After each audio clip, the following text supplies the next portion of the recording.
Okay. ठीक है। साथियों, ओबीसी साथियों, जय मंडल, जय ओबीसी, जय संविधान।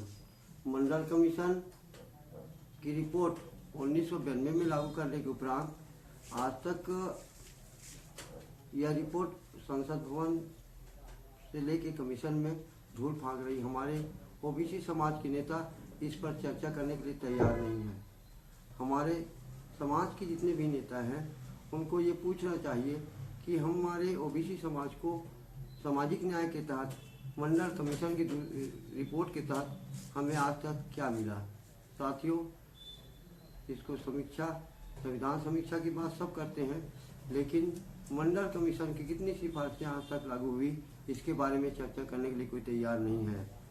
साथियों, मंडल कमीशन की 40 बिंदु, मंडल कमीशन की रिपोर्ट में 40 बिंदु की सिफारिशें की गई थी।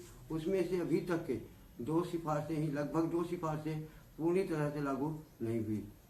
हमारे ओबीसी समाज के लोगों को सोचना चाहिए कि यदि हमारे हित में बना हुआ यह मंडल कमीशन पूर्णतः लागू नहीं हुआ तो हमारे समाज की स्थिति जो दशा क्या होगा। हमें हमारे समाज के शिक्षित बेरोजगारों को सोचना होगा कि हमें 27% आज तक क्यों नहीं मिला। हम अभी तक उच्च श्रेणी के कर्मचारियों के स्थान पर हम अभी तक 8% भी नहीं पहुंचे हैं। साथियों, मैं ओबीसी समाज के सभी शिक्षित व्यक्तियों से, समाज के समाजसेवी संस्थाओं से कहना चाहता हूं कि ओबीसी समाज के लिए बना हुआ मंडल कमीशन में 40 बिंदु जो सिफारिश की गई थी उसमें पहली बिंदु है खुली प्रतिस्पर्धा में ओबीसी अभ्यर्थियों का चयन मेरिट के आधार पर जनरल कैटेगरी में हो। आज तक अभी विभिन्न प्रांत की सरकारों ने ओबीसी के लोगों को ओबीसी के 27% कैटेगरी में बांध के रखा है, जबकि पहली अनुशंसा ये कहता है मंडल कमीशन की कि जो 50% रोस्टर रिजर्वेशन के अलावा बचता है उसमें मेरिट के आधार पर सिलेक्शन किया जाए। कृपया इस ओर ध्यान दें, तभी हमारे समाज के शिक्षित बेरोजगारों का उद्धार हो सकेगा। ओबीसी आरक्षण सभी स्तरों पर प्रमोशन कोटा में भी लागू किया जाए। यह मंडल कमीशन की दूसरी बिंदु है, दूसरी सिफारिशें है। आज हमारे समाज के ओबीसी समाज के कर्मचारियों को प्रमोशन में आरक्षण नहीं दिया जाता, जबकि यह मंडल कमीशन की रिपोर्ट में दूसरी बिंदु में स्पष्ट रूप से लिखा हुआ है कि इसको पूर्णतः लागू किया जाए।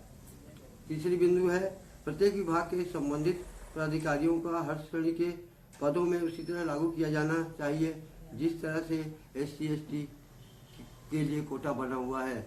हमारे समाज के अधिकारी, कर्मचारी एवं अन्य राजनेताओं के द्वारा यह नहीं पूछा गया कि अभी तक हमारे समाज को 27% SC/ST के समान विभिन्न स्तरों में उनके कर्मचारियों द्वारा, अधिकारियों द्वारा चयनित क्यों नहीं किया जाता।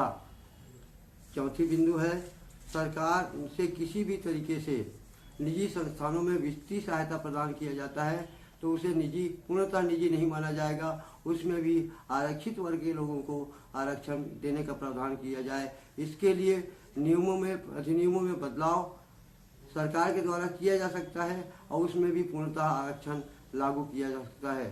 साथियों, मेरे समाज के शिक्षित, प्रशिक्षित अभ्यर्थियों एवं राजनेताओं और शुभचिंतकों जो समाज के लिए कुछ करना चाहते हैं उन्हें इस ओर ध्यान देना होगा। 5वीं बिंदु में अनुशंसा की गई है कि सरकार के द्वारा इन सिफारिशों को लागू करने के लिए, प्रभावी बनाने के लिए जरूरी है कि पर्याप्त वैधानिक प्रावधान सरकार की ओर से किए जाए। जैसे विभिन्न प्रांतों में, विभिन्न राज्यों में अलग अलग पार्टी की सरकार बनती है, उसके ऊपर दबाव बनाया जाए कि निजी संस्थानों में भी इसको पूर्णतः लागू किया जाए, क्योंकि वह उनका निजी पैसा नहीं होता, निजी धन नहीं होता।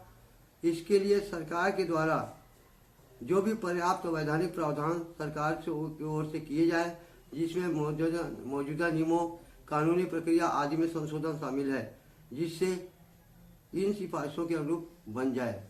साथियों, हम जब तक एक होकर मंडल कमीशन की रिपोर्ट को पूर्णतः लागू करने के लिए आगे नहीं आएंगे तो हमारा यह समाज पीछे ही रहेगा।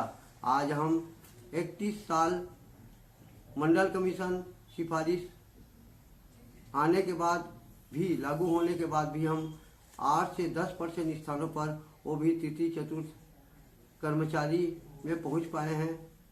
तो यह सिद्ध होता है कि यह सिफारिश मंडल कमीशन की रिपोर्ट सिर्फ धूल फांक रही है। इसके लिए हमें आवाज़ उठाना पड़ेगा और हम शिक्षित युवाओं को इसके लिए आगे आना होगा। यह हमारे रोजी रोटी और पेट, आर्थिक सामाजिक स्तर में सुधार के लिए बनाया गया है। अतः इसके लिए हम संघर्ष करें, आगे आएँ। बस मैं आपसे अपेक्षा के साथ जय भीम, जय मंडल, जय भारत।